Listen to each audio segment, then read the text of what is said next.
ኦዱ ይበላሻን ፈሱን ቢፈሳ አትታጠቡም እንደኛ እየታጠቡ እንጂ እየታጠብን እኮ ነው እኛ የምንሰግደው። ምናችሁ ነው የምትታጠቡት? ከፈሳችሁ ከፈሳችሁ አታፍሩም? መስጊድ ላይ ለምሳሌ ትስብ ይልብሽ ይቆኛል ጸይታ ሆናችን እኮ እየተመሰከረልን ነው። ምናችሁ ነው ምንሽን ታጥበሽ ነው ኡዱ የምታደርጊው? መስጊድ ላይ ልትሰግጂ ስትይ ድንገት ስትጀምሪ ትውስ አለ። ከዛ ምንሽ ነው የምትታጠቢው? ኦዱ አደርጋለሁ፣ እታጠባለሁ፣ ሁሉን ነገር ፕራይቬትን ትታጠባለህ፣ ኦዱ ታደርጋለህ። 3 ጊዜ አፍንጫን ትታጠባለህ፣ ፀጉርህን ታሻሻለህ፣ ትታጠባለህ፣ ሄደህ ሶላትን ትጀምራለህ። አገናኘው ከፈሱ ጋር እኛ ግዴታ መጽሐፋችን የሚለንን ሳይሆን የምንከተለው እንደዛ አድርገን ነው ኦዱ የምናደርገው። እሺ ፋችን አሁን እሺ ክርስቲያን ወገኖቻችን ከባሎቻቸው ጋር አድረው ጧት የማይታጠቡትንስ ምን ትመክራቸዋለህ? የማይታጠቡትን ምን ትመክራቸዋለህ? ማስረጃ አንጣ።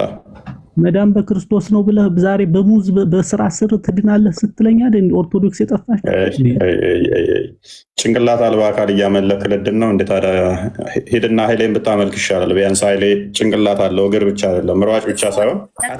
ቅድሚያ ለአንብበው፣ ተረጋጊ። ምን አይነት ብልግና ነው? በጌታ ስም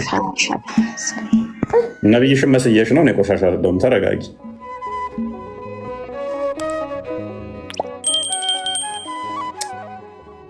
ቢኒ እንኳን ደህና መጣ። የታላቁን ፕሮፋይል ከስራ ይቼ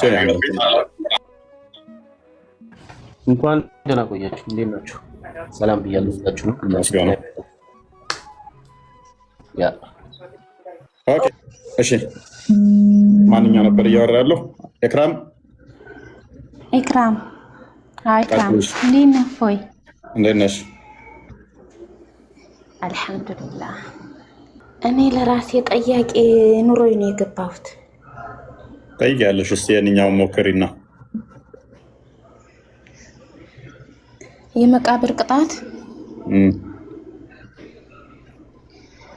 እንግዲህ በፈጣሪ ላይ የሚያሻርከው ይፍራ። እኛ አላህን ነው የምናመልከው። ዋነኛ ቅጣት መቃብር ምንድን ነው ምክንያቱ? የመጀመሪያው ቅጣት ምንድን ነው? ሽርክ። ሌላው መሐሪ ነው ፈጣሪ። አይ ሽንት ነው ይላል። ግን በመቃብር ቅጣት ዋነኛው ለመቃብር ቅጣት ምክንያቱ ሽንት ነው ይላል።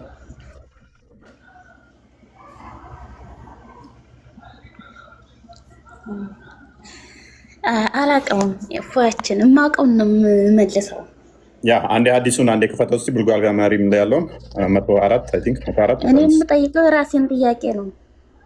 ጠይቃለሽ፣ ችግር የለም። ኦኬ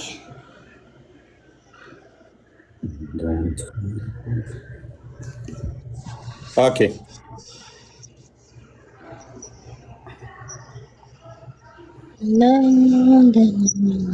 እስቲ አንብበው። ሽንትን በአግባቡ አለመጸዳዳት ወይም አለማጽዳት፣ አለማስወገድ በመቃብር ውስጥ ለሚደርስ ቅጣት ዋነኛ ምክንያት ነው።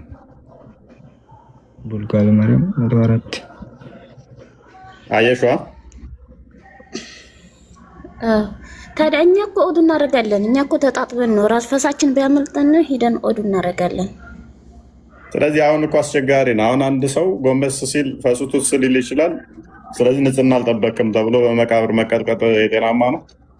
በመቃብር አይደለም የሚቀጠቀጠው፣ እንትን ነው ሶላቱ በቂ ስለማይሆን አቋርጦ ኦዱ ማድረግ አለበት ነው የሚለው እኮ። አሁን ሶላቱ በቂ አይደለም ማለት እኮ አልሰገደም፣ ተርታውን አልሰገደም ማለት ደግሞ ከእስልምና የሚያስወጣዋል። ባይዜ ከእስልምና አይደለም የሚያወጣው። እፎይ ስርዓት አስተምር። እኛ እኮ ከአንተ ጋር ችግር የለብንም፣ ከሃይማኖት ጋር ችግር የለብንም። ግን ከጽሁፉ ትክክለኛውን ርዕስ አውጥተህ አስተምር። እኛ ያነበብን ሰዎች አልሐምዱሊላህ። ሰላት አልሰገደም ማለት አንድ ሰው ሰላት ካልሰገደ ከእስልምና አይወጣም? ሰላትን ቢያቆም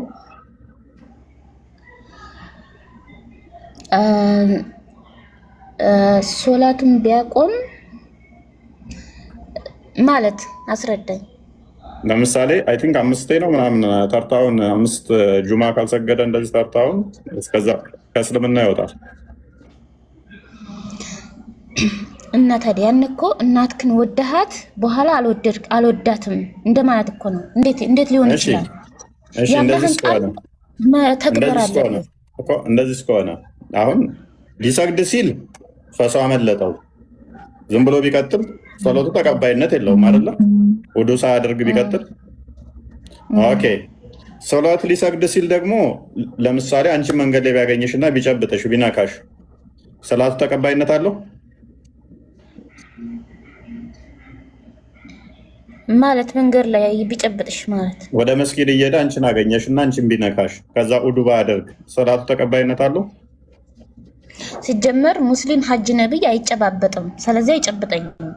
መኪና ውስጥ ስትሄዱ ነካሽ፣ እሺ ባስ ታክሲ ተጠቅማችሁ ወይም ባጃጅ አልጨብጠውም፣ አይጨብጠኝም። እንደማይጨባበጥ ራሳችሁ ታውቃላችሁ።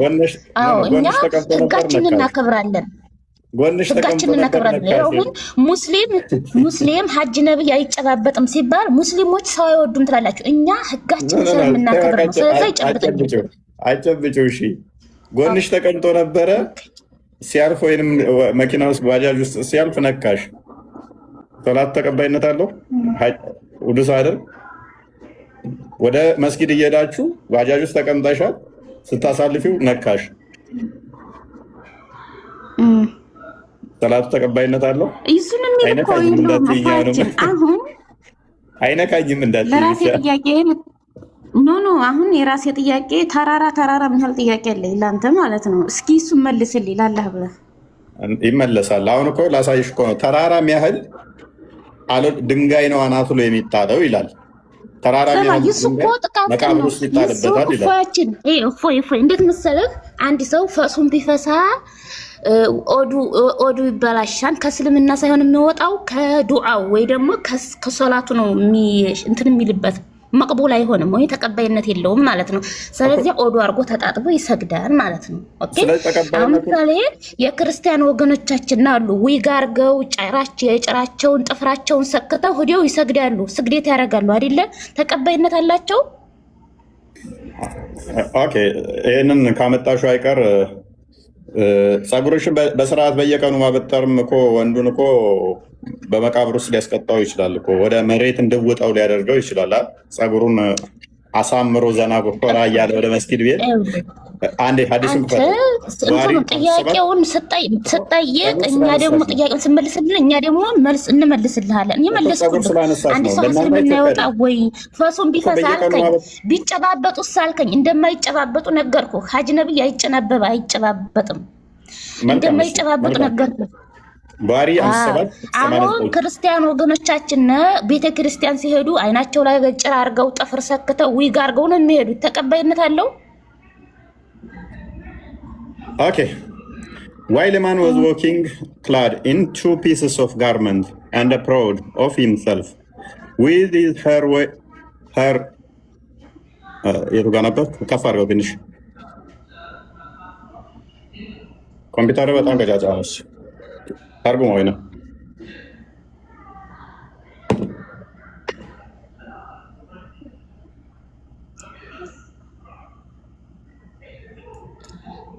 እፎይ ጥያቄ ልቀጥል። ነብዩ ወይም አቡል ቃሲም እንዲህ ብለዋል። አንድ ሰው 2 ጥንድ ልብስ ለብሶ ራሱን ኩራት እያለውና ፀጉሩን አበጥሮ በማን አለብኝነት እየተራመደ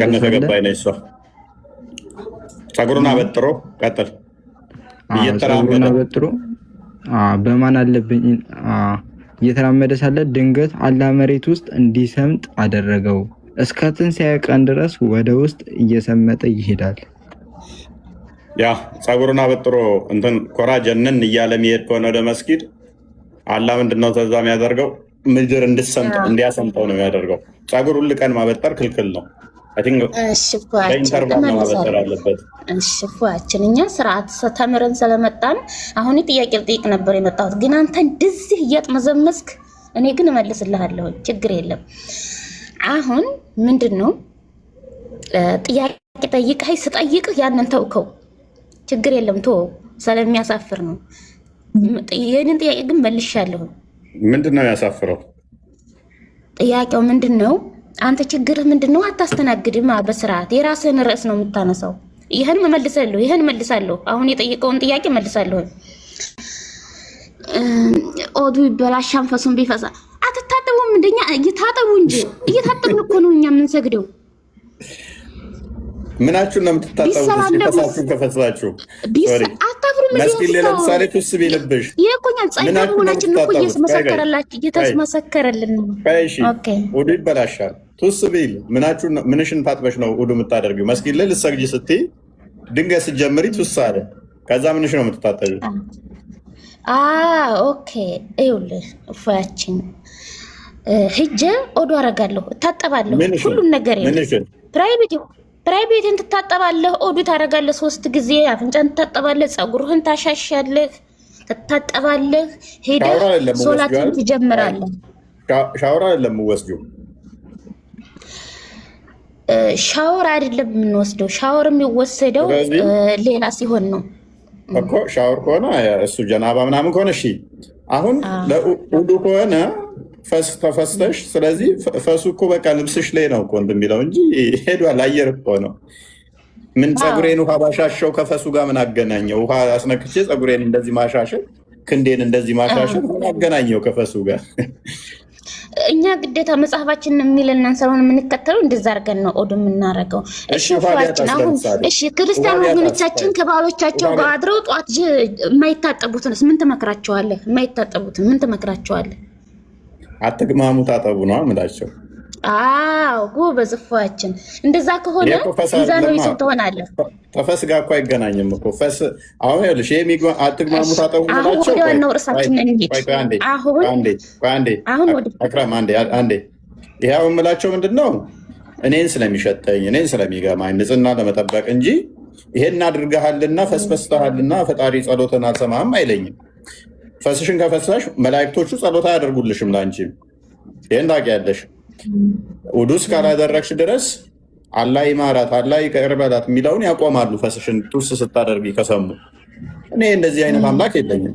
በዚህ ምክንያት ፈስፈስተሃል ቱስ አድርገሃል ብሎ ጸሎትን አልቀበልም። ደግሞም ይሄንን በማድረግ ሽንትን በእንትን አላደራረክም ብሎ መቃብር ውስጥ በመዶሻ የሚቀጠቅጠኝ አምላክ የለኝም።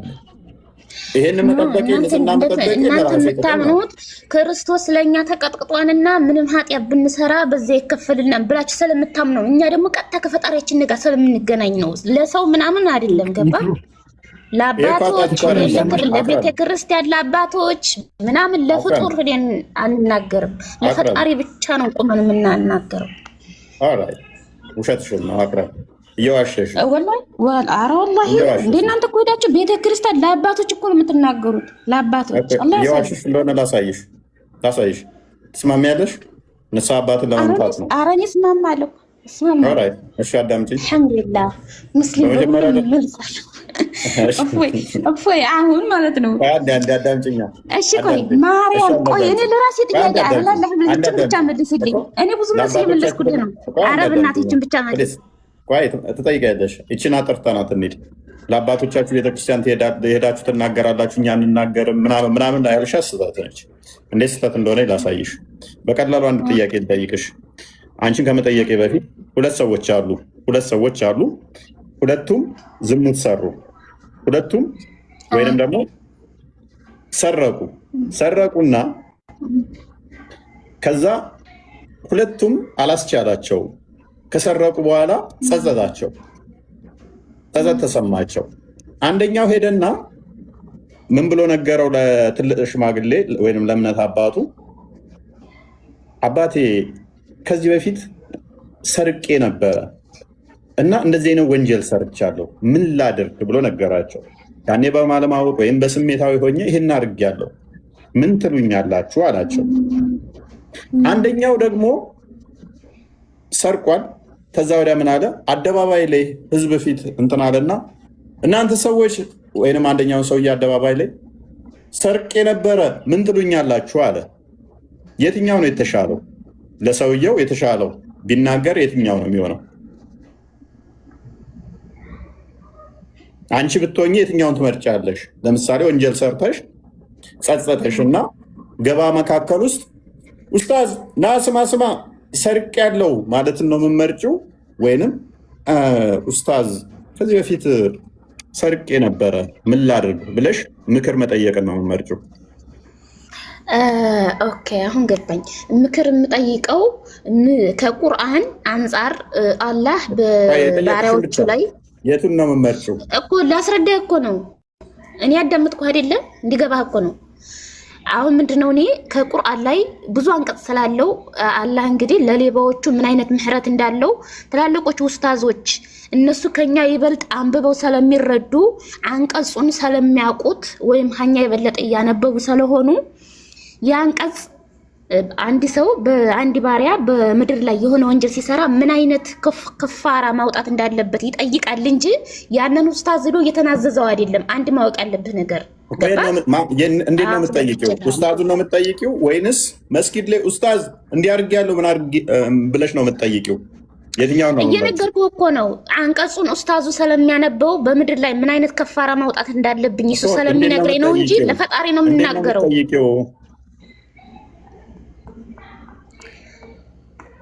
መልሱ ገብቶሃል? መልሱ ገብቶኛል። አሁን አዳምጪ፣ ተራሽን በደንብ ተግባብተናል፣ ተገናኝተናል። ኤኒዌይስ ግልጽ ነው። ቆይ አዳምጪ አሁን።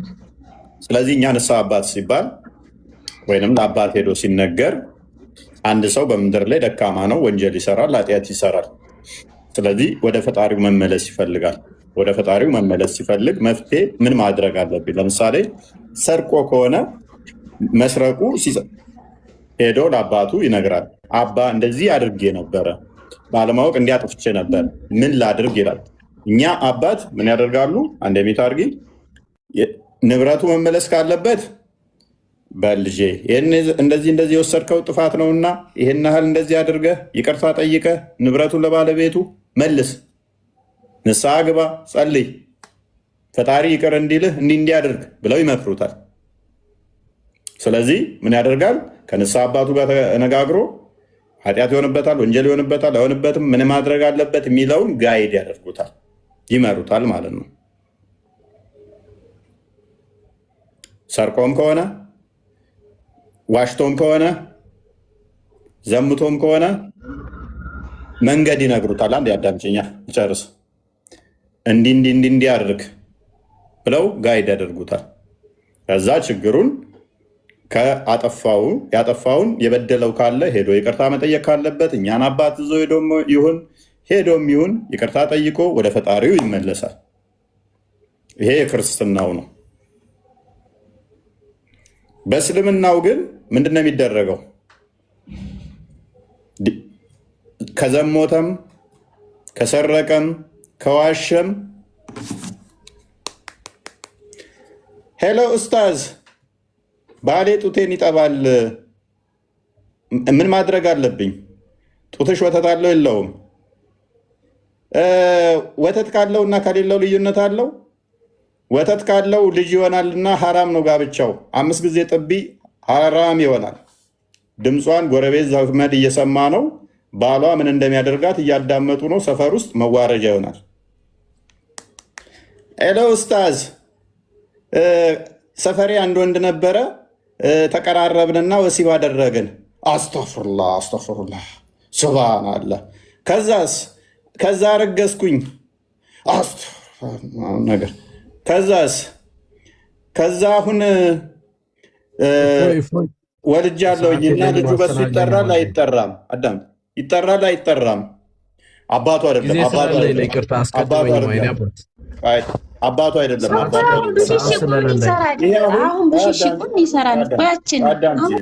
አዳምጪ፣ ይደወላል። ኡስታዝ ያኔ ድመት ቤቴ ውስጥ መታ ስወረውር ገደልኳት፣ ኃጢአት ነው አይደለም? እንስሳት መግደል እንደዚህ። ኡስታዝ ዱቄት ሰርቄ አውቃለሁኝ ከጎረቤቴ እና ዱቄት ሰርቅ ነበረ እንደዚህ። ምን ማድረግ አለብኝ አሁን? ዱቄት መስረቅ ሌብነት ጥሩ አይደለም። ካሁን በኋላ በቃ ትስረቂ። የሰረቅሽው ዱቄት የማንን እንዴት ነው ምናምን ነገር። እነኚህ ፈተዋዎች እንዳለ አደባባይ ላይ ይወጡና ከዛ በኋላ ሌባ ትባላለች። ሰፈር መነጋገሪያ፣ መሳቂያ፣ መዋረጃ። ባሌ እንደዚህ ሲያደርግ ወሲብ እንዲህ ያደርገኛል። የባሌ ወንድም ባሌ ወደ ስራ ሲሄድ ከሱ ጋር አርግዣ አለውኝ፣ ግን ባሌ አያውቅም። አደባባይ ላይ ነው የተወራው። ባልየው ሌላ ቦታ እየሆነ እየሰማ ሊሆን ይችላል። ከዛስ ከዛ በኋላ ሰፈር ውስጥ እሷ መፍትሄ ፈልጋ ጭራሽ ትዳሯ እንዲበተን ምክንያት ይሆናል። ትዳሯ እንዲበተን ምክንያት ያደርገዋል ማለት ነው። ስለዚህ ይሄ መስማቱ ነው የሚሻለው። አንዴ ሜቢ አንድ 5 ሰከንድ 10 ሰከንድ ያልበለጠ እንትና ስለምጠን። እሺ ስሙት እንግዲህ ፈትዋ ላይ በቲቪ እየደወሉ ሲጠይቁ ነው ስሟቸው ማለት ነው። ጎረቤት የባሌ አጎቱ ማለት ነው። ሚስቱ በየቀኑ የተለያየ ነገር ትለምነኛለች ሁልጊዜ። ያዛው ምን ዛሬ አሻቦ ነገ ስኳር ከዚያ ምናምን ቢላዋ ማለት አይደል? አዎ በቃ ቡና፣ ዘይት በቃ የተለያየ ነገር በየቀኑ ሁልጊዜ። እሺ ለማና ትለምነኛለች። እኔ ደግሞ ያለኝ እምቢ አላትም፣ ግን እሰጣታለሁ። ውስጤን ታናድደኛለች። ለምን ትናደጃለሽ? አንቺ ሰጪ እሷ ተሰጪ ሁና ለምንድን ነው የምትናደጀው? ዘመድ ናት ደግሞ በዚህ በኩል ሁሌ ስትለምነኝ እኮ ነው። ያ እንግዲህ ሌላ ደግሞ አለ እዚህ አንዴ አሁን አስተውሉ። እንደዚህ አይነት ተራ ቅቦ አሁን እቺ ሴትዮ ጎረቤቷ ጋር ተጣላች ማለት ነው። ድምጿን ታውቀዋለች። ያው ትለምነኛለች፣ ቢላ ትለምነኝ። ቆይ አንድ አዳምጪኝ። ይሄ አሁን አደባባይ ላይ እያወጣችሁን የምትሉትን እኛ ችግር ካለባት ለምሳሌ ችግሯን ከጎረቤት ጋር እንደዚህ ነኝ እንዲህ ተፈጥሯል፣ አባ ምን ላድርግ ብላ ትላለች። አባት ይመክሯታል። እንዲህ አታድርጊ እንዲፈጠር ብለው ችግሩ በዛ ይፈታል፣ ያልቃል። ከጎረቤቷ ጋር ማትጣላም በሰላም በፒስ ያልቃል። አደባባይ ላይ እያወጣች አባ እንደዚህ ብሎኛል፣ እንደዚህ አድርጎኛል፣ እንደዚህ ሰርቄ ነበረ፣ እንደዚህ ይሄ ተሰፈር ጋር ሰው ማባላት ማጣላት ነው። እናንተ ጋር ሲሆን ቀላል ነው፣ ኖርማል ነው። እኛ ጋር ግን ከአባትሽ ጋር አማካሪ፣ ውጭ ዓለም ላይ አማካሪዎች አሉ። አሁን ችግሩ እንደውም አብዛኛው ሰው አማካሪ ያስፈልገዋል እኮ። አብዛኛው ሰው ጨልሏል። ምክር የሚያስፈልገው ብዙ ሰው አለ። ይሄ ደግሞ ፍቱም መድኃኒት ቤተክርስቲያን ነች ለእኛ።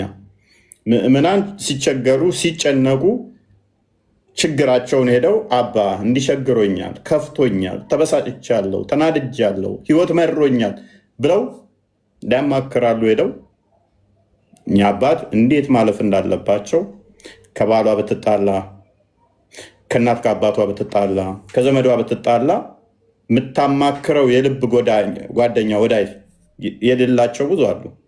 ቢኖራቸውም የልብ ወዳጅ ነገር ሊለያት ነገር ሊጣላት ይችላል። እኒህ አባቶች ግን ግዴታ አለባቸው እስከ መጨረሻ ድረስ እነሱን የማጥናት ልጆቻቸው። ልጄ በርቺ፣ አይዞሽ፣ በጸሎት እያሰቧት በጸሎት እንድበረታ እያደረጓት ሀዘኗን እየተካፈሉ ችግሯን እየተካፈሉ እንደ ልጃቸው ቆጥረው ምክር የሚሰጧት በመንፈሳዊ ህይወት እንድጠነክር እንድበረታ የሚያደርጓት ነው ያለው። ሄሎ ራሴን ላጠፋ ነው ከፍቶኛል ምን ላድርግ እንደሚባለው አይደለም እንደናንተ። ስለዚህ ጥያቄሽ በደንብ የተመለሰ ይመስለኛል። አሁን ንስሐ አባት ጋር እንዳመች ደግመሽ። እሺ ትንሽ ጥያቄ ልጠይቅ እባክህን ፍቀድልኝ። ትጠይቂያለሽ ግን ኢክራም እዚህ ላይ ራሱ ቶፒኩ ላይ ትንሽ ተመለሽና አላህ ሁሉን የልብ አዋቂ ከሆነ አንቺ ሳታቂ ሽንትሽ ልብስሽ ላይ ጠብ ስላለ ብቻ ሰላትሽን አለመቀበሉ እንዴት ነው ለአላህ ብቻ ነው የምነግረው ብለሽ ልትናገር የቻልሽው? ቢኮዝ አንቺ ሳታቂ ነው የሰራሽው። እኛ ጋር አሁን እግዚአብሔር እንደሱ አይደለም የሚያዩ ይላል አንደኛ ሳሙኤል ላይ እግዚአብሔር የልብን አዋቂ ነው ይላል። የልብን ያውቃል። አላህ ግን ሳታቂ ለሰራሽው ነገር ያንቺን የልብሽን ሳያቅ በመቃብር በመዶሻ ያስቀጠቅጥሻል። ይህንን ታዲያ እንዴት ነው አንቺ አላህን ለመንሽ ምን ትርጉም አለው? ሽንትሽ ሳታቂው ልብስሽን ከነካው እዚህ ላይ ምን ትያለሽ? ጥያቄ ልጠይቅ። ፈሱም እኮ ያው እኮ ነው። ፈስ አሁን አንኮንትሮል የሆነ ጋዝ ነው። ልክ እንደምንተነፍሰው ነው ፈስ። ኖ ከፈሱ ውጡና ማለት ነው። እስኪ ጥያቄ ልጠይቅ። ፍቅር አሁን ሌላ ቤት ኡስታዝ ሲገቡ ክርስቲያን ወገኖቻችን ሲገቡ ቅድሚያ እድል ይሰጧቸዋል። የፈለጋችሁን ጠይቁ ይሏቸዋል። እናንተ ግን ታሽሟጥጣላችሁ፣ ትስቃላችሁ። አይ ኢክራም እስኪ የፈሱን የመጨረሻ እስኪ አንድ መልሽልንና ፈስ ሲፈስ አንድ ሰው ጣሆራ ነው የሚያደርገው እንጂ ጣሆራ አያደርግም። ውዱ ነው አይደለ? ዋጅብ ያለበት ግዴታ ውጪ የፈስ ስለፈሳ ብቻ ውዱ ነው እንጂ ማድረግ ያለበት ሽንት ቤት ገብቶ መጸዳጃ ፓርቱን መታጠብ አይጠበቅበትም። የፈሳሽው በመጸዳጃ ፓርትሽ ከሆነ እግርሽን መታጠቡ ምንድነው ግንኙነቱ? ምንድነው ጥቅሙ? እጅሽን መታጠቡ የፈሳሹ እኮ በእጅሽ አይደለም። ይሄን እንዴት ታይዋለሽ? እስኪ ፕራይቬት ነው ተታጠባል። ታጠቡ እንጂ ወገን። ምን ይሻለው አሁን እዚህ ጋር አልጋችሁ ዝም ያላችሁ? እሺ በቃ ለለፍሽ የጠየኩሽ ግን ገብቶሻል። ውዱ ፕራይቬት ፓርቲሽን ታጠቢ ብሎ ያስገድድ ምስልምና ለፈሱ ራሱ እያልኩሽ ነው። እጅሽን ነው ታጠቢ የሚለው፣ እግርሽን ነው፣ አፍንጫሽን ነው። የማይገናኝ ነገር ማለት ነው።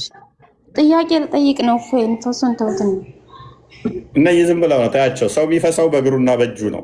ስለዚህ ፈሱን ከፈሳ እጅና እግሩን መታጠብ አለበት። ውሃ ደግሞ ጭንቅላቱን መቀባት አለበት። ሰው በእጁና በእግሩ አይፈሳም ያላችሁ ማን ነው? እንደ እስልምና። እሺ እፎይ፣ አሁን ጥያቄ አለኝ። አሁን ይህ ክርስቲያን ወገኖቻችንን ይህን ከመጥፎ ነገር አትየው። ክርስቲያን ወገኖቻችንን ከሆነ ኡስታዝ ቤት ሲገቡ እድል ይሰጧቸዋል። አሁን ሌላ ፖለቲካ እድል ይሰጧቸዋል። ፖለቲካውን ተይና ምንድን ነው ቀጥይ ተባልሽ። ጥያቄሽን ጠይቀሽ እኮ ነው እስካሁን ስናብራራ አላችሁ። ጥያቄውን ብቻ ወደ ጥያቄው ብቻ ግቢ ነው ማለት ሰው ፍሪ ነው ማድረግ ያለባችሁ። ይኸውልሽ አዳምጪ። ንስሐ አባት ላይ እኮ ጥያቄ ጠይቀሽ እኮ ነው ምላሽ የሰጠንሽ። ንስሐ አባትን እንትን እላለሁ ብለሽ ስናብራራ የቆየ ነው። ፈተዋሽን የሚያመጣ ነው። ንስሐ አባትን አንስተሽ ነው እኮ አንቺ ለአባቶች እንደዚህ ሄዳችሁ እንደዚህ ታደርጋላችሁ ምናምን ብለሽ ማለት ነው። እሱ ራሱ ጥያቄ ካልሆነብሽ እኮ ጥያቄ ጠይቀሽ ነው። ኦኬ አሁን ጥያቄው ምንድን ነው? አንድ ሰው የነቢያትን አምላክ አምልኩ ይላል ሙስሊም። ወደ ኦርቶዶክስ ስመጣ ግን ገብርኤልን ምናምን ማርያም ደግሞ ሁለቱም ነው ተገንተዋል። እነ ማርያም ማለት ነው። ማን አረንጓዴ ልብስ የለበሰ ይሁናት ወይስ ልጅ አቀፈችው ናት? ማርያም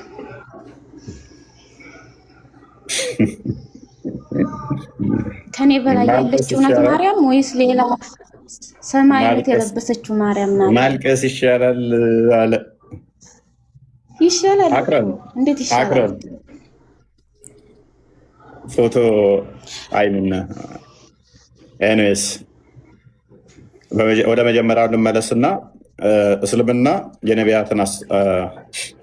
የነቢያትን አምላክ አምልኩ ይላል አልሽ አይደለ? ክርስትናው ደግሞ ምንድነው? ገብርኤል ማርያምን ይላል። ሙስሊም ቀጥታ ጥያቄ ስትጠይቀው ፈጣሪን አምልክ፣ የነቢያትን አምላክ አምልክ ፈቀጥ 4 ነጥብ ይመልሳል። አሁን ምንድነው ወደዚህ ስመጣ ገብርኤል በቃ የሚምሉበት ብዛቱ ማንኛው ነው አምላክ ነው? አሁን ጥያቄው አንድ መልስ ብቻ። ይሄ መልስ ሳይገባን እኮ ልንሞት እኮ ነው። ኦኬ ስለዚህ ሙሐመድ ተሳስቶ ነበረ። ሱራ 4 136 ላይ በነቢያትም እመኑ ያለው። በነቢያት አታምኑም ለካ። ማስረጃ ክፈትላት። ሱራ 4 136 ጥያቄውን አልመለስኩም። ማርያም ማንኛይቱ ናት እያልኩ ነበረ። እመልስልሻለሁ።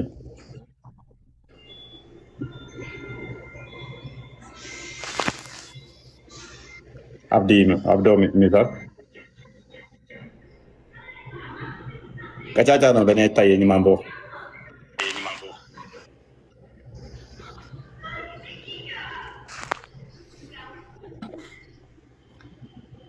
እናንተ ያመናችሁ ሆይ በአላህና በመልእክተኛው በዚያም በመልእክተኛው ላይ ባወረደው መጽሐፍ በዚያም ከበፊቱ ባወረደው መጽሐፍ እመኑ። በአላህና በመላእክቶቹም በመጨረሻው ቀን የካደ ሰው ከእውነት የራቀ መሳሳትን በእርግጥ ተሳሳተ። በማን እመኑ ይላል እህታችን? በመላእክቱ እመኑ ይላል። አንቺ ደግሞ በገብርኤል ምናምን ታምናላችሁ እናንተ እያልሽን ነው። ቁርአንሽ ተሳስቶ ነው በመላእክቶችም እመኑ የሚልሽ? በመላእክቶች እመኑ ያለው አሁን ምሳሌ ጅብሪል አለይሂ ሰላም። ምንም ምሳሌ አታምጪ። የምንም ምሳሌ ያስፈልጋል? በምሳሌ ነው እና ታዲያ በሙር ለህር ነው እንዴ? በዝርዝር ነው ማስረዳት። አታስረጂም። እኔ ጋር ሳታስረጂ ነው እኛ ጋር ስትመጡ በአምላክ እመኑ እንላለን። እናንተ ጋር በገብርኤል እመኑ፣ በማርያም እመኑ ምናምን ትላላችሁ አልሽ። ቁርአንሽ ጋር ስንመጣ ግን በመላእክቶቹም እመኑ፣ በአንድ መላእክት ብቻ ሳይሆን በመላእክቱም እመኑ። ከመላእክት ውስጥ አንዱ ገብርኤል መልአክ ነው ብለሽ ታምኛለሽ መሰለኝ። በመልአክ እመኚ ይልሻል ቁርአንሽ። አንቺ ታምኛለሽ አታምኝም? በገብርኤል አላለም በመላእክቱ እኔ አታምኝም? በአላህ ነው የማምነው። የምን በመላእክቱ ገብርኤል? አታምኝም? ገብርኤል እኮ የአላህ ባሪያ እኮ መልእክተኛ። አታምኝም? ታምኛለሽ? በመላእክቱ ታምኛለሽ? አታምኝም? በመላእክት የማምነው ቁርአን ባወረደው ቁርአን ማን እንዳወረደ መኑ ነው እንጂ ያለው በመላእክት መኑ አላለም። አይ ኖ በመጽሐፍቶቹም በነቢያቶቹም በመላእክቱም እመኑ ይላል። ታምኛለሽ? አታምኝባቸውም? እመኑ ያለው ቁርአን አላህ እንዳወረደልን እመኑ ብሏል። አልጠየኩሽም እኔ። ታምኛለሽ? አታምኝም? በምንድን ነው የማምነው? በአላህ ነው የማምነው። ስለዚህ አትክጃቸዋለሽ ማለት ነው። የካደ ሰው ደግሞ በእርግጥ ተሳሳተ ይላል። ኖ አንተ እኮ ስላልገባህ እኮ ነው። በደንብ ገብቶኛል። መጽሐፍሽ እመኝባቸው ይላል። አላምንባቸውም ብለሻል። ጅብሪል አላህ ልኮታል አይደለ? ለመርየም ልኮታል። ወንድ ልጅ ትወልጃለሽ ስሙ ኢሳ ይባላል ብሏል። ያንን ነው መኑ ያለው። መኑ ያላንን ኖ በሁሉም እንድታምኚ በመልእክተኞቹም በተላከውን መጽሐፍ እመኑ። በመላእክቱም በመጽሐፍቱም ማስረጃ እመኑ የሚለው ምንድን ነው? አይታይሽም? በደንብ አግሏላት። ይኸው በመጽሐፉ እመኑ ያለው እኮ በቁርአን አታምንም እንደ በቁርአን አላህ ባወረደው ቃላት አታምንም? እሺ በመላእክት ውስጥ ታምኛለሽ? በመላእክት ውስጥ አላህ በላከው ታምኛለሽ?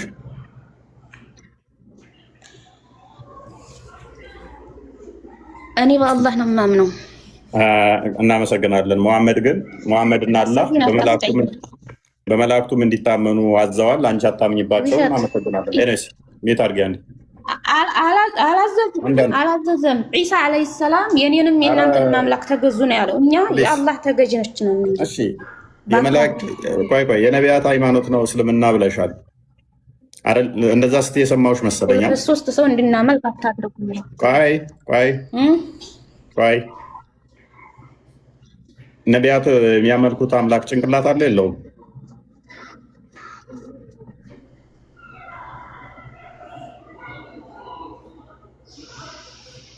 አላውቅም። ባትስ አለ የለውም? አላህ እግዚአብሔር እጅ አለው የለውም? የጠየኩሽን መልሺ። ባት አለው የለውም? የነቢያቷ የምታመልኪው አይኖች አለው። መጽሐፍ ቅዱስ ላይ እያነበብን እኮ ነው። እግዚአብሔር እጆች አሉት። አታፍርም እንዴ? ለምን ብሽሽቅ ምን ያደርግልሃል? ብሽሽቅ ጣልቃ ትግባለ ደግመ አየሽ። የነቢያት አምላክ ነው ካልሽ በኋላ ያ የነቢያቱ አምላክ ያልሽው ጭንቅላት አለው የለውም ስልሽ አናቅም። ስለዚህ አንቺ አምላክ የነቢያት አስተምሯል ሲገለጥ ነው። ያ ታዲያ ነቢያቶቹ ገና እንደገና እንደ አዲስ መጥተው ሲገልጹላቸው ነው እና ነቢያት አምላክ ትነግሪኝ። እሺ እፎይ እግዚአብሔር ምን ይመስል ነበረ? ተገልጿል አልተገለጸም? እግዚአብሔር ምን ይመስል ነበረ? አሁን እኔ የጠየኩሽ እኮ ምን ይመስላል መልኩ አይደለም የጠየኩሽ። እህታችን ምን ይመስላል ብዬ አይደለም የጠየኩሽ እኮ። ብዙ ጥያቄ ጠየቅኝ መለስኩልህ። አንተ ግን አንዱንም አልመለስም። እግዚአብሔር ተገልጿል ወይ? ምን ይመስል ነበረ? በስጋ የተገለጠ አለ ቃል፣ እሱ በስጋ ተገልጧል። እርሱም የአብ የባህሪ ቃሉ የባህሪ እጅ ብለሽ ስላነሳሽ የባህሪ ክንዱ እሱ በስጋ ተገልጧል። የአብ እጅ፣ የአብ ቀኝ እጁ፣ የአብ ኃይሉ፣ የአብ ቃሉ ልጁ እርሱ በስጋ ተገልጧል። ምእመኖች ሆይ ሁሉም በአላህ በመላእክቱም በመጽሐፍቱም በመልእክተኞቹም ከመልእክተኞቹ በአንድም መካከል አንለይም እመኑ ወይም አመኑ። በአንዱም ሳትለይ እንድታምኚ ታዘሻል። አንቺ ግን የለየሽ ነው። ጥሩ ነው። ስለዚህ እኛ የነቢያት አስተምሮን እንከተላለን። በነቢያትና በሐዋርያት ላይ የተመሰረትን ስለሆንን ማለት ነው። አልተገለጠም የሚባል የለም። ነቢያቶች ክንድህን ላክ፣ ውረድ፣ ተወለድ ሲሉ ትንቢት ሲናገሩ ቆዩ። እርሱ ቃል በስጋ ተገለጠ። ሐዋርያቶች ሰበኩ። አልመለስክም እኮ አልመለስክልኝም እኮ እግዚአብሔር ማንን ይመስላል? ፈቀጥ እሺ፣ አንድ ማንን ይመስላል እግዚአብሔር እያለች የእሷ ፈጣሪ አምሳያ ስላለው የእኛን ልታመሳስለው እየሞከረች ነው። እህታችን እንዴት እንደማስረዳሽ አላውቅም። ሜይ ቢ አንድ ያልተግባባ ነው ነገር አለ። እያወራን ያለ ነው ስለ እግዚአብሔር ነው። እሷ ደግሞ እየጠየቀችኝ ያለችው ማንን ይመስላል እያለች ነው። ስለዚህ እግዚአብሔር እኛ አምሳያ ያለው ብለን አናምንም። አምሳያ ያለውን አንቺ እናንተ ጋር ፈልጉት። አልተገለጸም፣ እግዚአብሔር አልተገለጸም። ሀይ ጤናም የላት እንደ ልጅቷ አምሳያ የለውም እሱ። አዳምጪ እሺ። ትንቢተ ኢሳያስ ምዕራፍ 46 አንዴ ክፈትልኝ። እንትና ይሄ ምንድነው እሱ የሚለጠፈው እንደ ዳይፐር 46:5 አንዴ ክፈትልኝ። በግዴታ ከፍጡራን ጋር ፈጣሪ ካልተመሳሰለ እያለችን ነው። ስለዚህ በግድ መመሳሰል አለበት። እኛማ አልተገለጸም፣ ስሙ በቁርአን ላይ ተጻፈ እንጂ አልተገለጸም ነው ያለው። ያለመገለጽና መመሳሰል ልዩነቶች አሉት። መጽሐፍ ቅዱስ እንዲህ ይላል፣ በማን ትመስሉኛላችሁ? ከማን ጋር ታስተያዩኛላችሁ? እንመሳሰል ዘንድ ከማን ጋር ታስተያያላችሁ ይላል። እግዚአብሔር ከማንም ጋር አይመሳሰልም፣ በማንም አይመሰልም። አምሳያ ካለው ቢጤ ያለው ማለት ነው። ቢጤ ያለው ደግሞ ፍጡር ነው እንጂ ፈጣሪ ሊሆን አይችልም። ፈጣሪን የሚመስል ከፈጣሪ አቻ የሆነ ነገር ካለ እሱ ሌላ ፈጣሪ ያለ ማለት ነው። እንደዛ ከሆነ ደግሞ ምንድን ነው ማለት ነው? ፍጡር ነው ያን አካል ማለት ነው። አምሳያ ካለው ምን ሆነች ነው እህታችን? ፈጣሪ አምሳያ የለውም፣ ቢጤ የለውም። ምንድን ነው እሱ? ጡብ አሉ። ቢጤ የለውም፣ አምሳያ የለውም። የእናንተ አምሳያ ስላለው ነው። እጅ አለው፣ እኔም እጅ አለኝ። ግራና ቀኝ አለው፣ እኔም ግራና ቀኝ አለኝ። ተረከዝ ባት አለው፣ ባት አለኝ። እግር አለው፣ እግር አለኝ። የእናንተ አምሳያ አለው፣ ፍጡር ነው። የእኛ አምላክ በማንም አይመሰልም፣ በማንም አይመሳሰልም። ዛሴት አላችሁ ወገን ፎይ ሀሳብ ትንሽ ልስጥ፣ ምናልባት እዚች ጋር ከተፈቀደ። አይ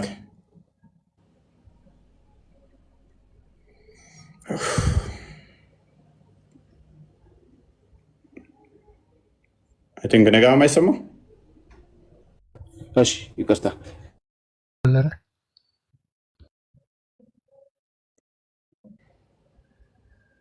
ተቋርጫለሁ። እሰማለሁ። ኦኬ ያ ይላሉ፣ ግን የነቢያት ሃይማኖት ምን እንደሆነ አያውቁም፣ ወይም ደግሞ የተማሩት ነገር የለም። ያው ቁርአን ላይ የነቢያት ሃይማኖት ስለሚላቸው፣ አክቹዋሊ ግን ነቢያት ምንድን ነው የሚያመልኩት፣ ማን ነው ሲገዙ የነበረው የሚለውን ማስረጃ ያመጡ ቁርአን ላይ ካለው በስተቀር ማለት ነው። እና የነቢያትን አምላክ አምልኩ እንላለን አለች። እንግዲህ የነቢያት አምላክ እሱ መንፈስ ነው፣ ልጅ ያለው ነው። ይሄን ከተቀበሉ ዌልካም እንላቸዋለን። መንፈስ የሆነው የባህሪ ልጅ ያለው ኃይሉ ክንዱ የተባለው ጥበቡ የተባለውን ክርስቶስን ከተቀበሉ እንስማማለን ብዬ አስባለሁ። ከዛ ውጭ ግን ተረት ምንድነው፣ ይቅርታ ለቃሉ ተረት ስላልኳቸው አዲስ የሆነ እንግዲህ የሆነ ትምህርት ከሆነ ግን በሐዋርያትና በነቢያት መሰረት ላይ ያልተመሰረተ ትምህርት አይደለም። ነቢያት ከዛ በኋላ የመጡ አባቶችም ከዛ በኋላ የመጡም አንዳንድ ደጋጋ አባቶች እንኳን የሚያውቁት ትምህርት አይደለም፣ እንኳን የመጽሐፍ ቅዱስና የነቢያት ትምህርት ሊሆን ቀርቶ። ስለዚህ ዝም ብሎ ሲፎክሩ ስለምሰማን ሁሉ ጊዜ የነቢያት ሃይማኖት ነው ይላሉ። ነቢያት ማንን ነው የሚያመልከው የሚሉ ማስረጃ የላቸው። ኢቨን ሲንግል ያለ ማለት ነበር። ቅድም ልጠይቃት ነበር፣ ወርዳለች። በቃ ቴንኪው። ያ ወደ ቶፒኩ እንመለስና እንግዲህ ሽንት ነቅቶሃል ብሎ በመቃብር ውስጥ የሚቀጠቅጥ አስተምሮ ነቢያቶች አላስተማሩ። እንደዛ አስተምረዋል ነቢያቶች ካሉ ውስጥ ማስረጃ ታመጣላችሁ። የመቃብር ቅጣት የሚባል አለ። በመቃብር ውስጥ በመዶቻ ትደበደባላችሁ ብለው ያስተማሩ ነቢያቶች አሉ። ከመሐመድ ውጭ ያስተማራሉ። አብደው እንኳን ደህና መጣህ። ኔትወርክ ነቅሎኝ ነበር። አንደሽ ጥያቄ ነበረኝ። እፎይ ኦኬ አሁን ህፃን ድምፅ አለ። አክረማ ህፃን እንትን በይ አብዶ እፎይ። አቤት አቤት፣ ጥያቄ ነበረኝ። ቆይሽ የመቃብር ቅጣትን ታምናለህ? ጥያቄ አስናግደኝ። መጀመሪያ የጠየቅኩ ቅድሚያ ቶፒኩ ላይ የመቃብር ቅጣትን ታምናለህ? ጥያቄን አስተናግደኝ፣ በኋላ ትጠይቀኛለህ። እሱ ቅድሚያ መልስ። የመቃብር ቅጣትን ታምናለህ?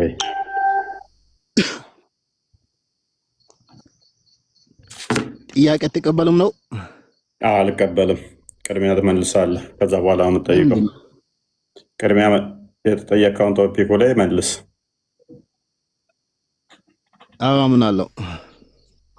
ኦኬ። የመቃብር ቅጣት መቼ ነው የተጀመረው መቀጣት? አሁን ጥያቄ አለኝ። ጥያቄውን መጀመሪያ ጥያቄን ተቀበለኝ። ቅድሚያ ቶፒኩን እሺ ለምን አትልም? ጥያቄውን ለምንድን ነው እሺ የማትለው? ኡፈ በቀሚታ ቶፒኩ ላይ አሁን እስካሁን ስንቀበል ቆየን እኮ። እንግዲህ ሽንት ነክቷቸዋል፣ እንደዚህ አድርጋቸዋል። ፕሊስ አትረብሽ። አረብሽ አብዶ አረብሽ አብዶ። ቅድሚያ ኧረ ጥያቄ እኔ ልቀጥል። ቆይ ቶፒኩ ላይ አሁን እኔ ለጨርስ። ቶፒኩ ላይ ቅድሚያ አውራ ሞክር። ጥያቄ ለምንድን ነው የምትቀበለው? መልስ የለውም ነው ለምትጠየቀው ጥያቄ?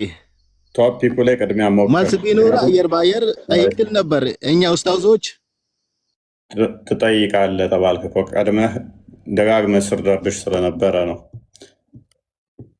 አሁን ትመልሳለህ። ጥያቄ ነው የሚጠይቁ፣ ጥያቄ ነው የሚቀብሉ። በኋላ ተባልክ።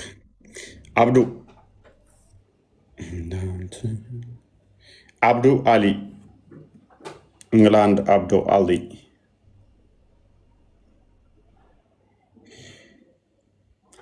አብዱ አሊ መቼ ነው እሱ የመጣው? እኔ ልቀጥል? እኔ ላውራ?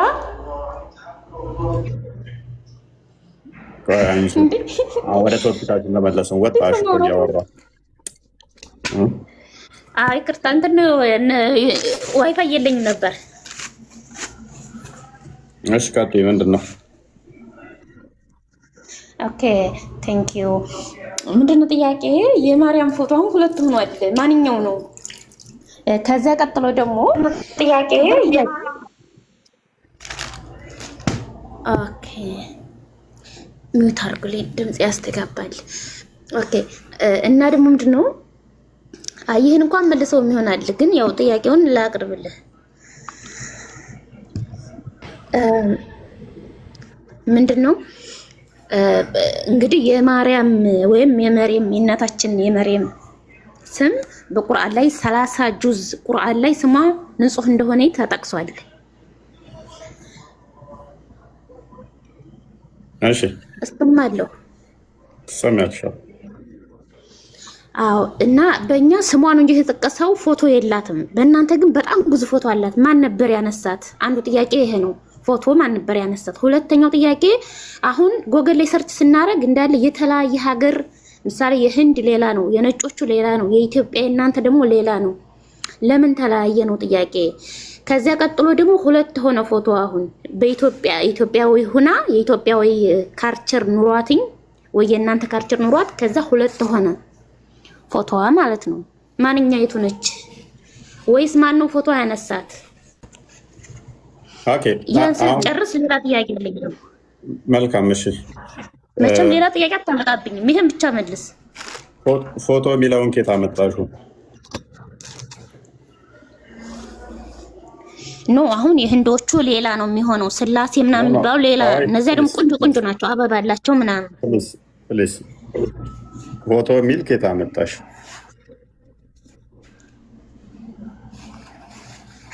አልገባኝም። ምን ማለት ነው? አይ እኛ ለምስኪው እኛ የማርያም ፎቶ አማርኛ አይደል እንዴ? ፎቶ እኮ ነው እያልኳል። እስቲል እየሳቀች ነው። ሶሪ እንዴ አሁንም እየሳቀች ነው እኮ።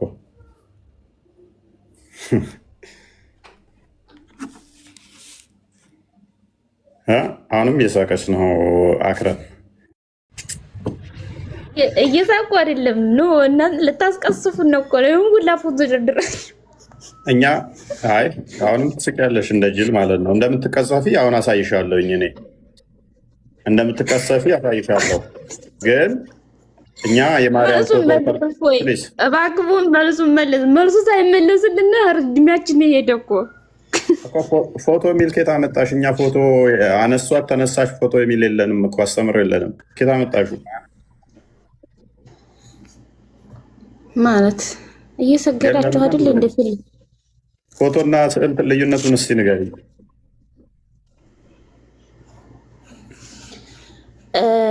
ሶሪ ቃላት ተሳስቼ ከሆነ አላውቅም። ፎቶ ነው እኔ ያልኩት፣ ስዕል ነው እንደሚባለው። ፎቶ የሚል ኬታ መጣሹ? ፎቶ ወላሂ አላውቅም። ስለማላውቅ ነው ወላሂ፣ ጭራሽ አላውቅም። ታዲያ ለምን ምስኪው ካላወቅሽ ደግሞ መርሱን ስለማመድ ሰው ስለማቅ ነው። አይ አሁንም እንደ ጅል እየሳቀች ነው።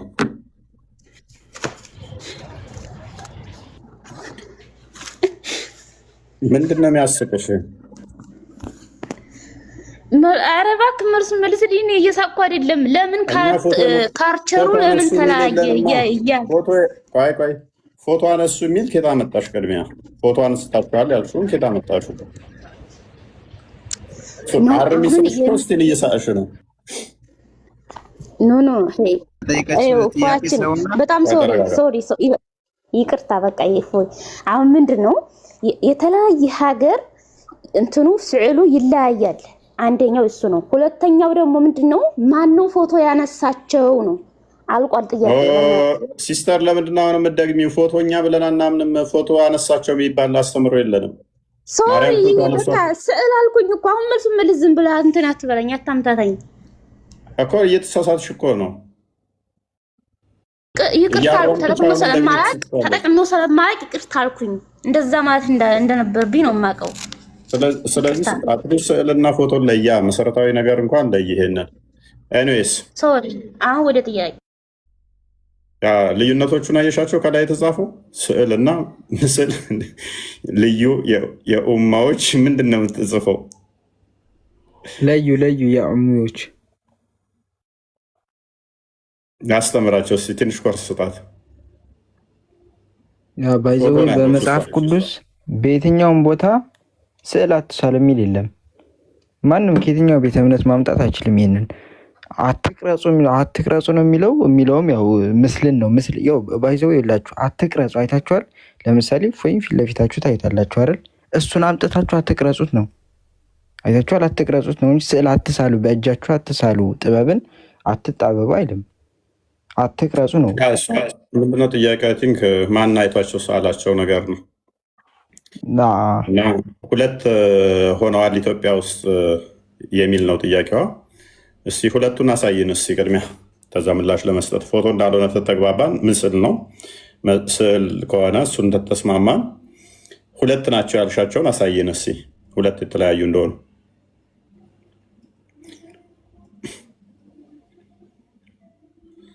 አንድ ስዕል ለምሳሌ በተለያየ መልኩ እንዲቻል እንደሚችል ግን መዘንጋት የለም።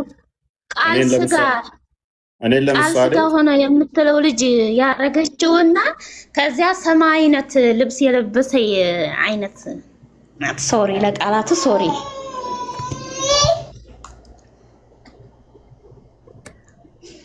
ልብሱ ነው ሰማያዊ እና ቀይ እንትን ሲሆን ልዩነቱ መጥቶብሽ ነው የልብሱ።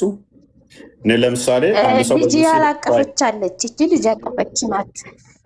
እሺ ማለት መልስልኝ። አሁን በጣም እየቆየን ነው እኮ። አሳይኛ። ሌላኛው የተለያዩ ናቸው ስላልሽ አሳይ።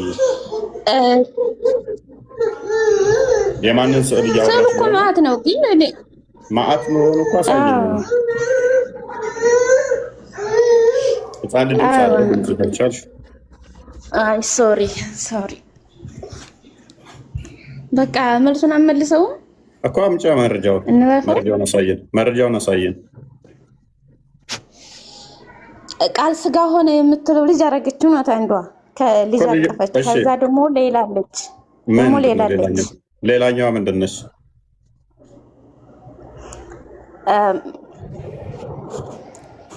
ኪዳነ ምህረት። ቆይ ማን ጠየቀህ አንተ? እና ምንድን ነው ሌላኛው? መልሱን በጊዜው መልሳ። ቀላል እኮ ነው። መልስ ካለው ቆይ አፍጥነው አለ። ኪዳነ ምህረትና ማርያም አንድ ናቸው? ኔቨር አንድ ናቸው ምናምን አላልኩም እኮ። እሷ ለማታ ፈለገች እሱ ከሆነ ብዬ ነው የጠየቅሽው። ኪዳነ ምህረትን ነው ወይንስ ማርያምን ነው? እኔ አንድ አይነት ተመሳሳይ መልክ ነው ያላቸው። እንግዲህ አላቅም ሁለታቸው አንድ መስሎኝ ነው። ማንኛውን ነው የጠየቅሽው? ቃል ደግሞ ጤነኛ አይደለም። ማን አዘዘ? ማንኛውን ነው የጠየቅሽው አንቺ? ወይኔ እፎይ መልሱን አመልስም። ያውቀዋል እኮ ምን አስጨነቀህ? እንደው ጭንጭ ሆንክ ሰውዬ። እንደው በቃ አንተ እኮ አዳምጪ። እሺ ምንድነው ችግር የመጣብሽ? ልዩነቱ ምንድነው? ምስሉ ላይ ችግር የመጣብሽ አንደኛው ጋር ልጅ አቅፋ፣ አንደኛው ጋር ልጅ ሳታቅፍ። አዎ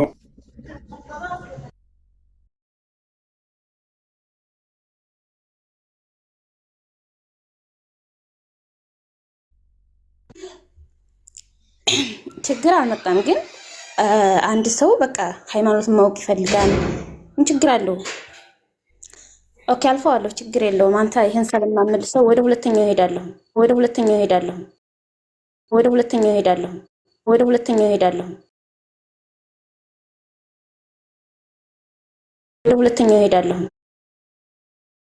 አክረም፣ ልዩነቱ አንደኛው ልጅ ማቀፏ አንደኛው ልጅ አለመኖር ነው ያስጨነቀሽ?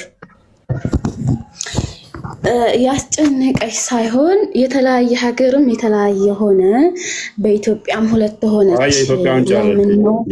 ችግር የለውም። እኛ ያው ስዕል ብዙ ስለሚኖራችሁ ምንም አይደንቀንም። ግን ሁለት መሆናቸውን በቅርቡ ነው ያወቁት። ድንጋይ ስላለሽ አትቸኩይ። ጥያቄሽ እዚህ ላይ ምንድን ነው? አንደኛው ጋር ልጅ ይዛለች፣ አንደኛው ጋር ልጅ አለመያዟ ነው ወይ ችግር የሆነብሽ? የተለያዩ ነች እንድትይ ያደረገሽ ምኑ ነው? በቀላሉ ሴሉን ማን ነው ሳለው ነው አለችው። ሴሉን ማን ነው ሳለው? ታስፈልገዋል። ሴሉን ማን ነው ሳለው? ምን ትእዛዝ አለ? መልስ በጊዜው። አይመልስም። አሁን ግማሽ ሰዓት ሆነ በቃ የተጨቃጨቁት። አዳምጪ። ስዕላት ምንድነው? እሱ በቤተክርስቲያናችን ውስጥ ትውፊት አለው። የማርያምን ቅዱስ ሉቃስ እንደሳላት ይታመናል ማለት ነው። ቅዱስ ሉቃስ ደግሞ ወንጌል የጻፈ ነው። ስለዚህ ከማርያም ጋር የነበረ ነው። ከዛ በኋላ ግን በዛ መሰረት ይሳላል። ይሄ ማተር የሚያደርግ አይደለም። ይህንኛው ያየሽው ቃል ኪዳን የተገባላት ኪዳነ ምህረት በሚለው ነው። ያንኛው ደግሞ ልጇን አቅፋ ነው። አሁን አንቺ ጥያቄሽ ሁለቱ የተለያየ ነው ያልሽበት መሰረታዊ ነገር ምንድን ነው? ልጅ መታቀፏና ለመታቀፏ ልዩ እንዲሆን ምን ያደርገዋል ብለሽ ያመጣሽው አርጉመንት ከምን አንጻር ነው? እኔን ለምሳሌ አንድ ሰው ቁጭ ብዬ ቢስለኝ፣ ቆሜ ቢስለኝ እኔ ሁለት ሆንኩ ማለት ነው ወይ ነው? ወይንም ደግሞ እኔ የተለየው ነኝ ማለት ነው ወይ?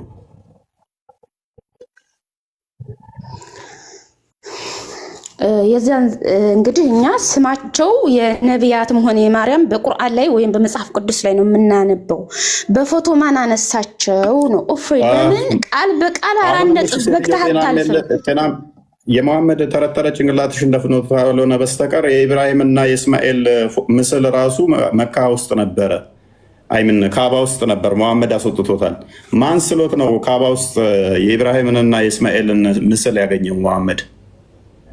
ኢብራሂምና እስማኤል ማለት ከሙሳ በፊት የሺህ ዓመታት ስዕል ኬት መጣ ካባ ውስጥ? ማን ስሎት ነው መሐመድ ይሄ የኢብራሂምና የእስማኤል ፎቶ ምስል ነው ብሎ ያለው? ፎቶ ትላለች ስቲል ፎቶ አይደለም እያልናት ማለት ነው። አንቺ ሁለት ናቸው ፕሬስ ተረጋጊ። ቆይ ሁለት ናቸው ጭንቅላትሽና ለመጠቀም ከሞከርሽ ከስር ሆነሽ በቃ ተማሪ። አንድ ስዕል ሁለት ናቸው እንድትይ ያደረገሽ ምንድን ነው? መሰረታዊ ነገር ስትባይ እሱን ካላወቅሽ አስቸጋሪ ነው።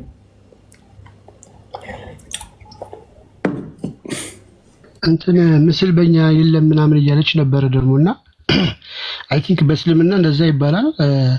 ጅብሪልም አንድ ጊዜ መሐመድ ጋር ሲመጣ ፎቶና ውሻ አለ ብሎ ነበር የሸሸው። ነገር ግን እዛው ሳያል ቡኻሪ 3895 ላይ ትንሿ ሚስቱን አይሻን ፒክቸሯን ይላል ምስሏን በሐር ጨርቅ ሽልከን ጨርቅ ላይ ምስሏን አምጥቶ በህልሙ እያሳየው ነበረ። እንግዲህ ጅብሪል ፎቶ ባለበት ቦታ አይገኝም እየተባለ ግን ፎቶ ይዞ ሲመጣ ነበረ፣ ስዕል ይዞ ሲመጣ ነበረ።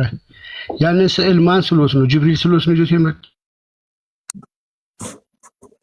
ጅብሪልስ እናንተ በእኛ ስዕል የለም ካላችሁ፣ መላእክት ስዕል ያለበት ቦታ አይገኙም ካላችሁ እንዴት ስዕል ይዞ ይገኛል? ጅብሪል ሊገኝ ይቻለ? ሙስሊሞች የምትናገሩትና አስተምሮታችሁ ይለያያል። አይሻ ጋር አንዴ አይደለም ሁለቴ ሶስቴ ነው በሐር ጨርቅ ወላላ የተሳለበትን ጨርቅ ይናገራል። ሲልከን ጨርቅ ላይ ይሳላል ስሎ ይዞ መጥቶ ነበረ። ቀጥል ቪኪ።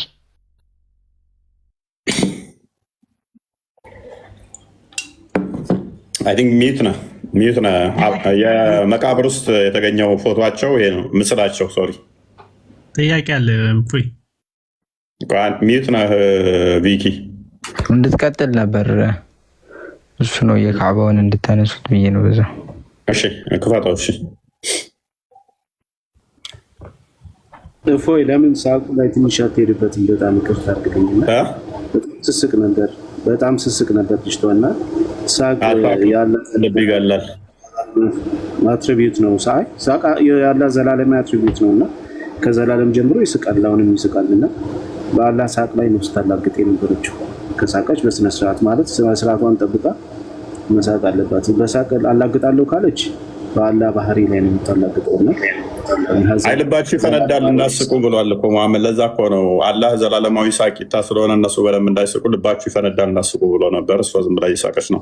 ኤኒዌይስ ነብይሽን ታላቁ ሲራ የጻፈልሽ ዘ ላይፍ ኦፍ ፕሮፌት መሐመድ እንደዚህ ይላል። ከፍ አድርገው። ካባ ሲገባ መሐመድ ያገኘው ምስል ነው። ይህ ምስል በምን አወቀው? ቁረሽ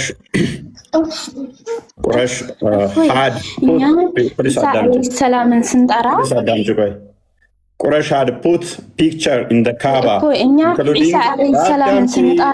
በእናትሽ አዳምጪ including two of Jesus son of Mary። ኧረ በእናትሽ አዳምጪ እየተነበበልሽ ነው ምስሉ። ቆይ እስኪ ይህንን መሐመድ ያወጣውን ከካባ ውስጥ ምስል ቆይ ልነግርህ እኮ ጆሮሽ ውስጥ እኮ ሴጣን እየሸና ስለሆነ ነው እንደዚህ መታገስ ያቃተሽ። ተረጋጊ ተረጋጊ፣ ቆይ ተረጋጊ። ምንድን ነው ሴት ልትሄጂ ነው እኮ ይቺ ብቻ ነው። ይሄንን ምስል እንየው እስኪ ቅድሚያ ተረጋጊ። ነብይሽ ያገኘው ምስል ማን የሳለው ምስል ነው ያገኘው ካባ ውስጥ? ቆይ እኛ ኢሳ አለይሂ ልትሞት ነው እንደ ሌቷ ኢሳ አለይሂ ሰላም ስንጠራው ምንድነው ልሞይች ነው እንደ ጭንቅላት አልባ አካል እያመለክሽ። ተረጋጊ። ቆይ እንዴ ደግሞ ስታወራ ለቃላት አለ ጭንቅላት የለውም ብላለች እኮ አላቅም ብላለች። ኢሳ አለይሂ ሰላም ተረጋጊና አዳምጪ። ልትታነቂ ነው እንደ ልሞች ነው እንዴ? ተረጋጊ። ስርዓት ልመጂ፣ ስርዓት ልመጂ። አትባልጊ። ቅድሚያ ላንብበው። ተረጋጊ። ምን አይነት ብልግና ነው? በጌታ ስም ነብይሽን መስየሽ ነው። እኔ ቆሻሻ አይደለሁም። ተረጋጊ። ወጣች። ኤኒዌይስ ኦኬ። ቁረሽ had put ከሚለው ጀምረህ እሺ። had put picture in the Kaaba including two of Jesus son of Mary and እንትን በለው Mary and both of whom ምናምን ፒስ ኦፍ ምናምን ራሱ ፒስ የሚሰጥ ነው። ሰላም ያጣው መሐመድንም የማርያምንና የልጇን ፎቶ በካባ ውስጥ አድርገው ነበር ይላል። ማቁረሾች መሐመድ ከዛ ምን አደረገ? እንዲወጣ አደረገ። የማርያምንም የልጇንም ፎቶ እንዲወጣ አደረገ። ራይድ አሰሊን 1678 ና እንዲክፈተው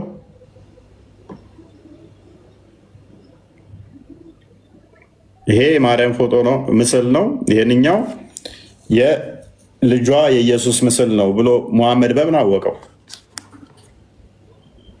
ስዕል ካሌለ በዛን ሰዓት። ኦራይት ፕሮፋይሏ እንዳለ ካያችሁ ምስል ነበረው፣ ፎቶ ነበረው፣ ምስሎች ነበሩ። ጋነም እንደምትገቢ ልጠቁመሽ በዚሁ።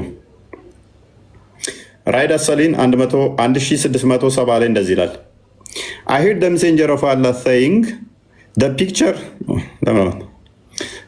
of Yafa እንትን በለው ለምን እንደዚህ የምታደርገው ብዥ ለምን ታደርገዋለህ? ተርጉሞ አይነምሽ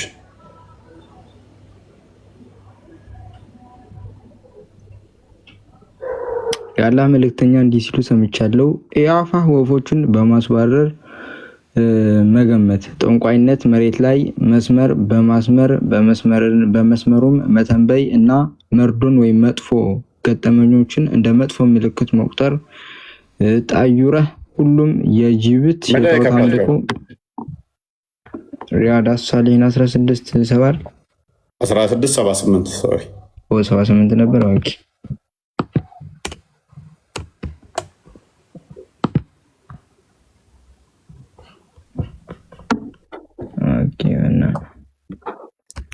ኦኬ ትንሽ አስጠጋው።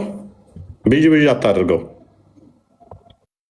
ራይድ አሳሊን 1678 the messenger of Allah said ያላ መልእክተኛ እንዲህ አለ those who draw pictures will be punished on the day of resurrection and it will be said to them breathe soil into what you have created ያላ መልእክተኛ እንደዚህ አለ ምስል የሚስሉ ሰዎች በቂያማ ቀን ወይም በትንሣኤ ቀን ይቀጣሉ።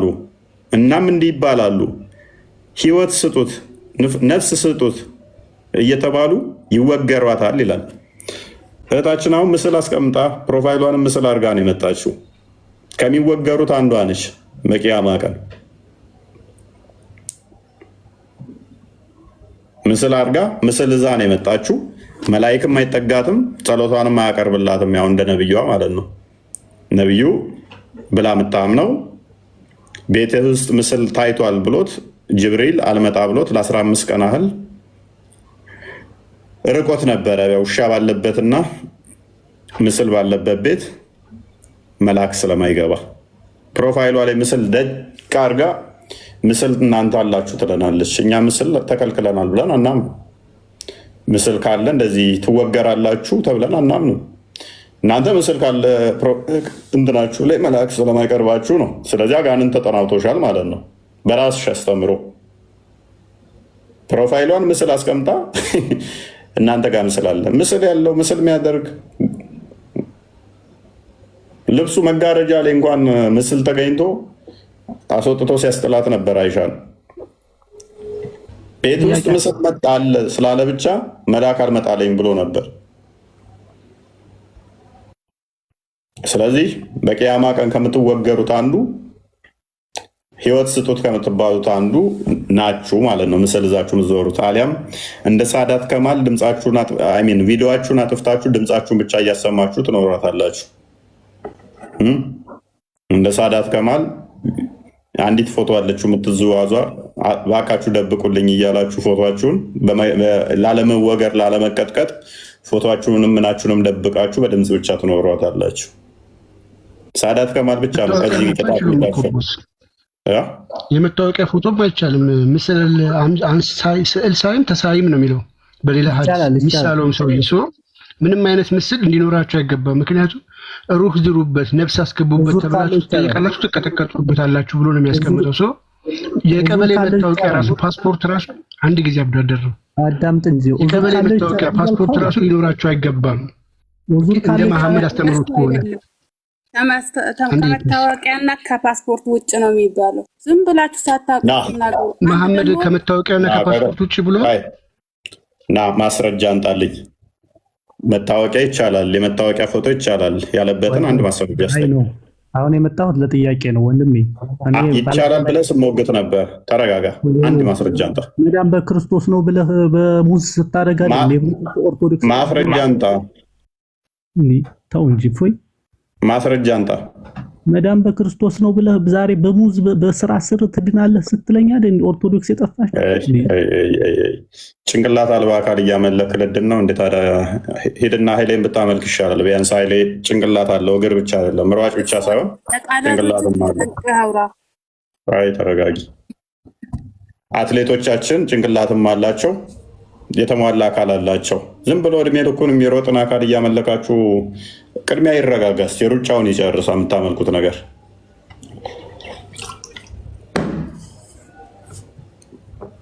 ስቆ ይጨርስ። እድሜ ልኩን እየሳቀ ከዛ እድሜ ልኩን የሚሮጥን እየተከተልክ ጭንቅላት ይኖረው አይኖረው ሳታቅ አታክ ለማድረግ አትሞክሩ። ነበር ነቢያት አስተምረው ነው ብለህ አምላክ ነቢያቶች ጭንቅላት አለው ብለው አስተምረዋል ወይንስ የለውም ብለው አናቅም። እና ምንድነው ነቢያታች ያስተማሩት? አንገት አለው ብለው ያስተምራሉ አላስተማሩም? አናቅም። ባት ግን አለው። እሱ ማን ነገረ? ሙሐመድ። ከዛ የነቢያት አስተምረው ነው ትላለህ። ተረቱ የሚሆኑ ሰዎች። እሺ ቀጥይ። ቀደም ማለት ነው ቀብር ውስጥ ትቀጠቀጣላችሁ ያልከውን ነገር ማስረጃ ልታመጣልን ትችላለህ? የትኛው ነው? የቱ ቁርአን ነው እንደዛ የሚለው? የቱ ጋር ነው? ሐዲስ ነው ደግሞ ቀብር ውስጥ የምንቀጠቀጠው? ሐዲስ ትቀበያለሽ? የትኛው? ከነ ማስረጃ መምጣት አለበት። ማስረጃ አምጣልኝና እናሳይ። ቆየን እኮ ይኸው እናሳይሽ። ሽንትሽን ከነካሽ በመቃብር ውስጥ ከምትቀጠቀጭበት አንዱ ክፈትላት ወንድማችን። ሽንት ነጃሳ ስለሆነ ወዱ አርገህ ወዱን አሳድሰን መስገድ ነው እንጂ መቀጥቀጥ አይደለም። አምጣልኝ ማስረጃ። ይኸው ልናሳይሽ እኮ ቁርአን ቅዱስ ነው የምፈልገው። ሐዲስ አትቀበይም? እቀበላለሁ። አሳይኛ እኮ ልንከፍትልሽ ነው። ቡልጉ አልመሪ ምን አንዴ ክፈትልን። 104 105 ምን የሚለው ነው? ምን የሚለው ሐዲስ ነው? አሳይ እኮ ልናሳይሽ ነው። ተረጋጊ። ኦኬ ቪኪ አለ ቪኪ ከሌለ ልክፈት። እሺ ክፈትልን። ይሄ ጤነኛ ማለት እንደ ገስ ላይ ቁጭ ብሎ ተኝቶ እሺ ሙታል ማሊክ ልክፈተው ወይስ እንትን? አይ ከፍቶ ድንገት እያነሳሁት ነበር። ቻርጅ ዘግቶ እያነሳሁት ነበር። ኦኬ አናሳብቻለሁ።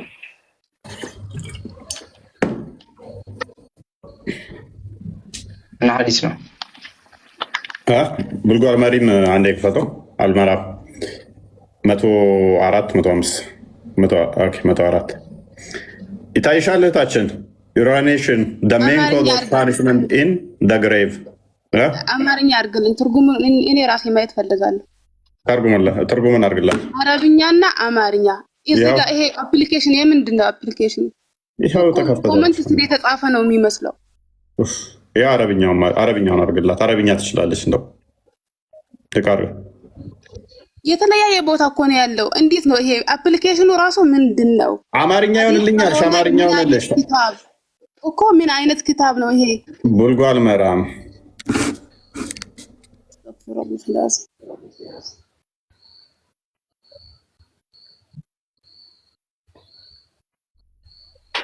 እሺ አንብቢ። አረብኛውን አንብቢ።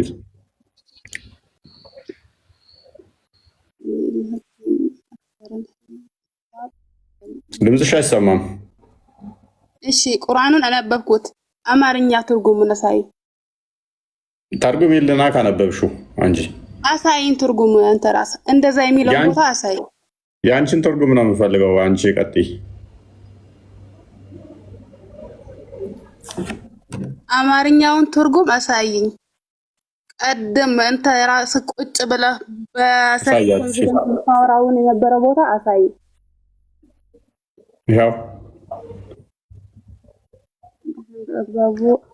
ሽንትን በአግባቡ አለማጽዳት በመቃብር ውስጥ ለሚደርስ ቅጣት ዋነኛ ምክንያት ነው እኮ። የማያውቅ ሙስሊም የለም። ግን እንዴት አላወቅሽም? ይሄ እኮ በየመስጊዱ የሚነገር ትልቅ ሐዲስ ነው። ጣውራ ጥብቁ እየተባለ የመቃብር ቅጣት አለ ተብሎ ሁሌ የሚነገር ሐዲስ ነው። ከመንታሚሽን ያዝ ሽንት ይዞ መስገድ እና እስትንጃ ሳታረግ በስርዓት እስትንጃ ሳታረግ ነው ሰላት መስገድ ተቀባይነት የለውም እንጂ ቀብር ውስጥ ያስቀጣዋል አይደለም። እንግዲህ ሐዲስ ይችላል። አንቺ መሐመድ ተሳስቷል እያልሽን ነው። እናመሰግናለን። መሐመድ ተሳስቶ ነው በቃ አልተሳሳተም። ስለዚህ መቃብር ውስጥ እናንተ ያቀረባችሁት የእናንተ አፕሊኬሽን ትክክለኛው አይደለም። እሺ እንደዚህ በይኝ እስኪ ናይ ከፍ በይና ድምፅሽን ከፍ አድርጌና በመቃብር ውስጥ ቆይ ቁርአን ቅዱስ ላይ ሙኒ አንዴ እንዲህ በይ እስቲ በሽንት ምክንያት በመቃብር ውስጥ ቅጣት አለ ማለት በራሱ አጋንንታዊ ነው በይ እስቲ እኔ እላለሁ ለምሳሌ ለምን እላለሁ አንተ ለኔ አላህ አለ ወይስ ማይተኛ አለ አንተ የለም ብለሽ የለ ስለሌለ እናንተ ጋር ያስተምረው ስለሌለ እኔ ጋር ስለሌለ ለምሳሌ ሽንት ነክቶሃልና በመቃብር ውስጥ በመዶሻ ናት ይቀጠቀጣል የሚል ካለ እሱ ስተተኛ ነው፣ አጋንንታዊ እምነት ነው። ስንት ነገር እያለ በሽንት ምክንያት እንቀጠቀጣለን እንዴ? ጎበዝ፣ እኛም እያልን ያለን ይሄንን ነው። ሰው እንዴት በሽንት ምክንያት መቃብር ውስጥ ይቀጠቀጣል? በይ እስቲ በመቃብር ውስጥ በሽንት ምክንያት ይቀጠቀጣል የሚሉ ሐሰተኞች ናቸው። በይ ለምን እላለሁ? አንተ ያቀረብከው ማስረጃ ትክክለኛ እኮ ችግር የለውም። ምን ያቀረብኩት ትክክል አይደለም ብለሽ ስላመንሽ ሽንት ነክቶሃልና በመቃብር ውስጥ በመዶሻ ትወገራለህ፣ በድንጋይ አናት ይፈጫል ማለት በራሱ ሴጣናዊ ነው። እንደዚህ የሚል ካለ በይ ለምን እላለሁ? አልልም። አንተ እባክሽ ደግሞ ያልተጻፈው አታነብ እኮ ታልተጻፈ እኮ ቀላል እኮ ነው። እኔ ሙኒ ሆልድ ካልተጻፈ ምን አጨናነቀሽ? እኔ ጋር ስላልተጻፈ ለምሳሌ አንድ ሰው መጥቶ በመቃብር ሽንትህ ነክቶሃል ልብስህንና በትልቅ አለት ያህል ተራራ ያህል ድንጋይ ጭንቅላት ላይ ይጨመራል። በሽብልቅ በዚህ ተመተ በዚህ ጭንቅላት ውስጥ ይወጣል። በአፍ ውስጥ ሰንሰለት ገብቶ በኋላ ካካ በማያ ሰንሰለት ይወጣል። እንደዚህ ትፈጫለህ ምናምን የሚል ካለ ይሄ ተረት ተረት ነው፣ አጋንንታዊ ነው። በሽንት ምክንያት እንደዚህ የሚቀጠቅጠኝ የሚያሰቃየኝ አምላክን አልፈልግም። አንቺም እንደዛ በይ እስኪ። ለምን እላለሁ ደግሞ የሚውጣት አድርገህ ያልተጻፈ ደግሞ አታንብብ። ያልተጻፈ ማንበብ የለብህም። ዝም ብለህ ያገኘውን አፕሊኬሽን አምጥተህ ዝም ብለህ ያልተጻፈው ማንበብ ማስተማር ካልተጻፈ እኮ ቀላል ነው። ቆይ ተረጋጊ። ካልተጻፈ እኮ ቀላል ነው። አንቺ በይ ውስቲ እንደዛ ለምን እላለሁ? አልልም። አንተ በያልክኝ ሁላ ልልልክ ነው እንዴ? አልልም። አናት ላይ ስንመጣ ደግሞ የሆነ አለ አይደል? ይሄን በሉ ብላ ለማሳሳት ትሞክራለህ። ሰዓት አስገቡ። በቃ ደህና ደሩ። በቃ ይብቃ እንደዛሬ አፍራ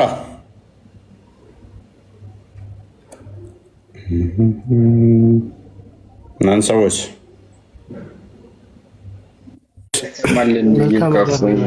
መልካም አዳር። ደህና አደሩ። በቃ ሽንታችሁን እንዳይነካችሁ ጠንቀቅ እያላችሁ ሽኑ። ሽንት እንዳይነካችሁ ተጠንቅቃችሁ ሽኑ ወገን። በመቃብር ስላለመቀጥቀጥ ድንጋይ ኮበልስቶን ድንጋይ ይዛችሁ ዙሩ። ድንጋይ ይዘው ጎርደድ የሚሉት ወደው እንዳልሆነ አሁን ገብቷቸዋል ብዬ አስባለሁ። ከመኪና ወረድ ብለው ድንጋይ ይዘው ጎርደድ የሚሉት ወደው አይደለም ወንዶቹ። እሱን ካላደረጉ በመቃብር ውስጥ ተራራም ያህል ድንጋይ አናታቸውን ይፈጫቸዋል። ስለዚህ ያላቸው አማራጭ ምንድን ነው? ጭንቅላታቸው በድንጋይ ገሃነም ውስጥ መቃብር ውስጥ ከሚፈጭ የእንትናቸውን ጭንቅላት በድንጋይ ይዙ ቢፈትጉት ይሻላቸዋል። ይሞታል እንዴ ታዲያ?